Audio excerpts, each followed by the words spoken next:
غدانا النهاردة بقى احلى غدا، فرخة مشوية وكرومب سبايسي بقى، بتنجان محمر وبتنجان وفلفل وكوسة. احلى غدا النهاردة. تعالوا نشوف بقى، هدي حيلي بس ايه، طعمه كان تحفة وكلنا فرحنا بيه قوي. جبت بتنجان ابيض واسمر وكوسة وفلفل، جبت 3 حزم خضرة، كزبرة وبقدونس وشبت، جبت كيلو طماطم مستوية. النهاردة بقى الطماطم المستوية ب3 جنيه، ومش مستوية يعني هي صغيرة شوية، انا بحب اجيبها للمحشي بتبقى مسكرة. اللي عايز بقى يخزنها يشطفها ويحطها في اكياس كده وعلى الفريزر على طول، تقعد معاكي بالسنة ما تغيرش طعمها. اهم حاجة ما تقطعهاش او تفتحيها. هتبل بقى الفرخة عشان اشويها، بشرت بصلاية وطماطماية، وحطيت ورق لورا وملح وفلفل اسود وخل وليمون وبصل بودر، توم بودر، بيديها طعم ونكهة حلوة قوي. غسلت بقى الفرخة كويس قوي بالدقيق بقى والملح، وهنا وشطفتها. وبعد كده بقى بدأت ان انا ايه، ادخلها في التتبيلة كده تبلتها ساعتين بس زودت الملح شوية علشان تشرب من التتبيلة بسرعة وما تاخدش وقت في التتبيلة.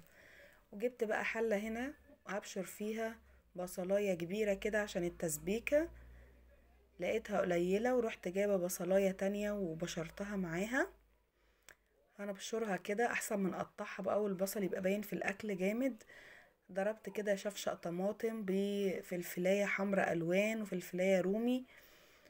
خدي بقى احلى طعم محشي بقى بالفلفلتين دول، فلفلاية رومي وفلفلاية الوان.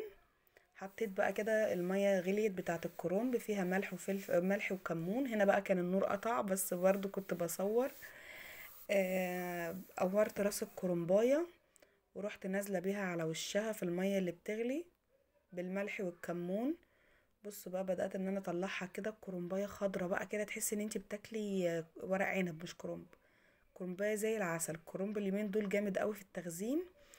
عايزة تخزنيه ما تسلقوهيش قوي، يعني تسلقيه كده نص نص، وتطلعيه تعمليه بقى زي ما هنعمل دلوقتي. طلعيه على مية ساقعة من الحلة سخنة من المية المغلية للمية الساقعة، وبعد كده بتشيلي العرق من فوق وتقطعيه على حسب بقى الرغبة، بقى عايزاه الصباع طويل عايزاه قصير، يعني زي ما تحبي.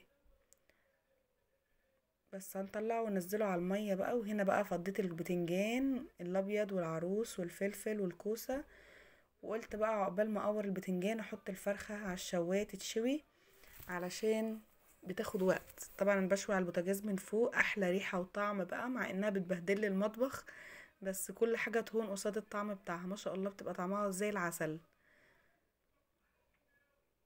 حطيتها كده على النار وهحط عليها شوية من التتبيلة بتاعتها، ومرميتش بقى التتبيلة لان هي لسه عاملاها وطعمها تحفة التتبيلة. رحت حاطة فيها نص كيلو بانيه كنت جايباه، بحب اجيب البانيه واتبله بالبيض والفيجيتار واشيله في الفريزر. هنا بقى كنت حشيت حلة كرنب وحطيت عليها شطة، وهنا حشيت بتنجان وكوسة وفلفل. بص بقى الجمال بقى، البتنجانية ما بنحشيهاش للاخر، بنسيب كده ربعها فاضي. هنا هعمل بقى شوربة لان انا شويت الفرخة فما فيش شوربة.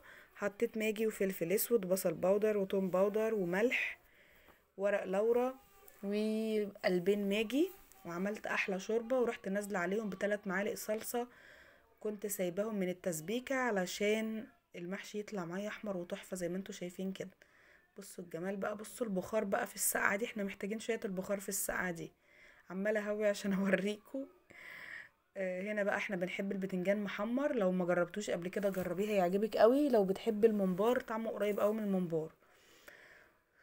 طبق بقى الفراخ اهو، وادي الكرنب، وهنا طبق البتنجان المحمر، وهنا طبق بتنجان وكوسة وفلفل. وكان احلى غدا النهاردة. كنت عاملة كام صباع كده من غير شطة كرنب مع حلة البتنجان. كان احلى غدا النهاردة. ما تنسونيش بقى في اللايك والشير والمتابعة.